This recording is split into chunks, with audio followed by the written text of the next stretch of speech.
उद्धव ठाकरे यांची तुम्ही जी मुलाखत घेतलेली आहे त्याच्यामध्ये पालापचळा असा उल्लेख करण्यात आलेला आहे. तर ते म्हणतात की आमचा पालापचळाचा उल्लेख करू नका, अन्यथा आम्ही असं म्हटलं तर काय. बघा, शिवसेना पक्षप्रमुखांची मुलाखत आहे, उत्तरं मी दिलेली नाही. आणि महाराष्ट्रामध्ये शिवसेना प्रमुख किंवा शिवसेना पक्षप्रमुख यांचे एक स्थान आहे. ती जी भूमिका मांडतात, ती जी मतं मांडतात, ती परखडपणे मांडत असतात. महाराष्ट्रात सध्याच्या राजकीय घडामोडी, उलथापालथ या सगळ्या संदर्भात मी त्यांची मुलाखत घेतली. लोकांच्या मनात जे प्रश्न होते आणि आहेत ते प्रश्न मी त्यांना विचारले आणि त्यांची ठाकरे स्टाईल जी आहे, ठाकरी भाषा जी आहे, ठाकरी पद्धत जी आहे, त्या पद्धतीनं जर त्यांनी उत्तर दिले असतील तर स्वतःला काय शिवसैनिक वगैरे अजून म्हणून घेणाऱ्या लोकांना वाईट वाटण्याचं कारण नाही. अशा प्रकारच्या मुलाखती माननीय उद्धवजींनी यापूर्वीसुद्धा दिलेल्या आहेत. ही का आताची मुलाखत नाही आहे.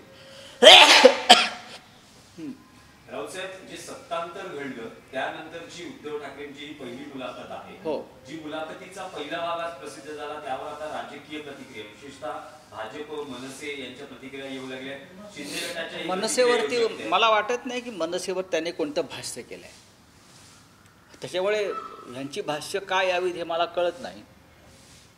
अजून मुलाखत पूर्ण होऊ द्या. आज पहिला भाग आहे, उद्या एक महत्त्वाचा भाग येतोय. त्यानंतर यांनी त्यांना जे काय म्हणायचं आहे ते म्हणायला हरकत नाही. मुलाखत पूर्ण वाचा, मुलाखत पूर्ण ऐका.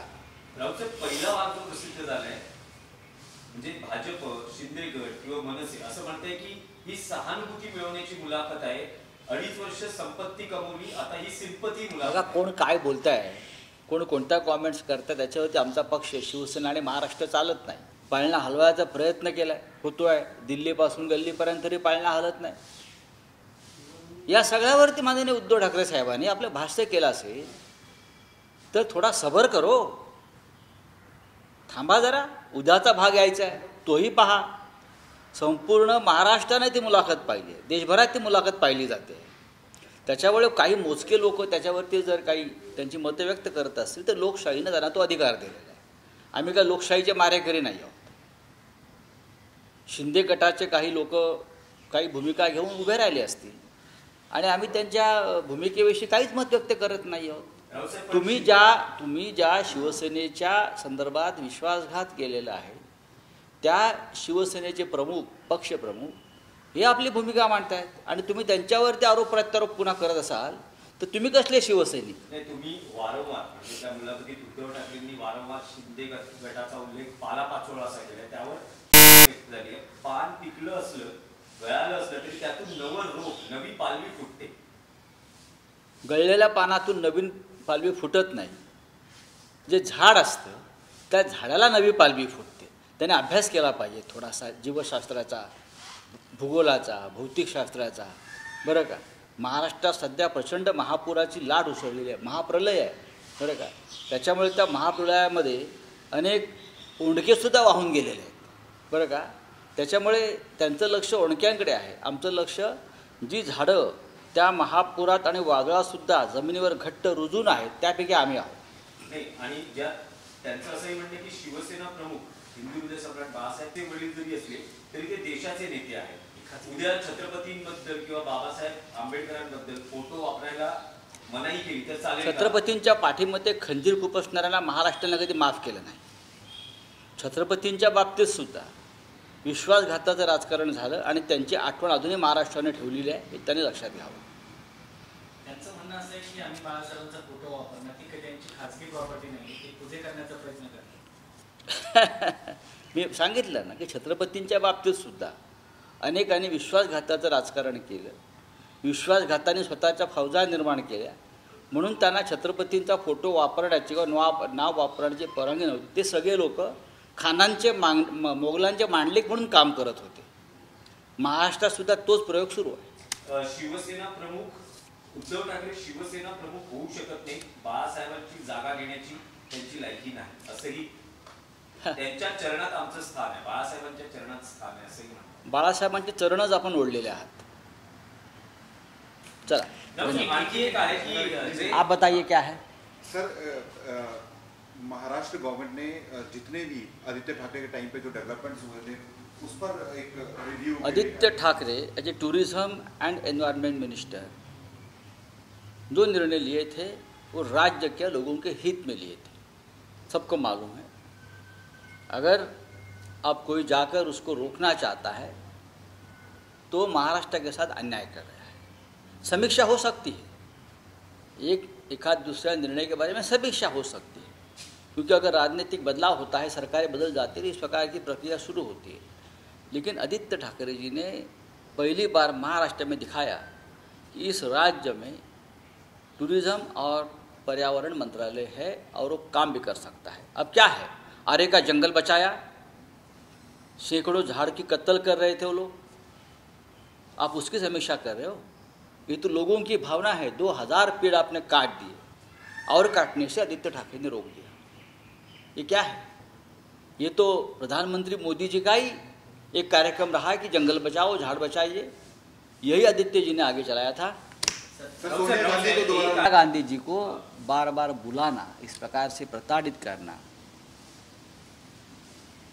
जिस सोनिया जी की उम्र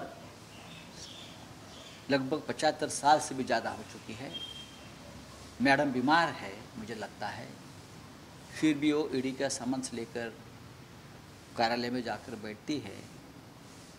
ये हमको, देश के राज्यकर्ताओं को शोभा नहीं देता.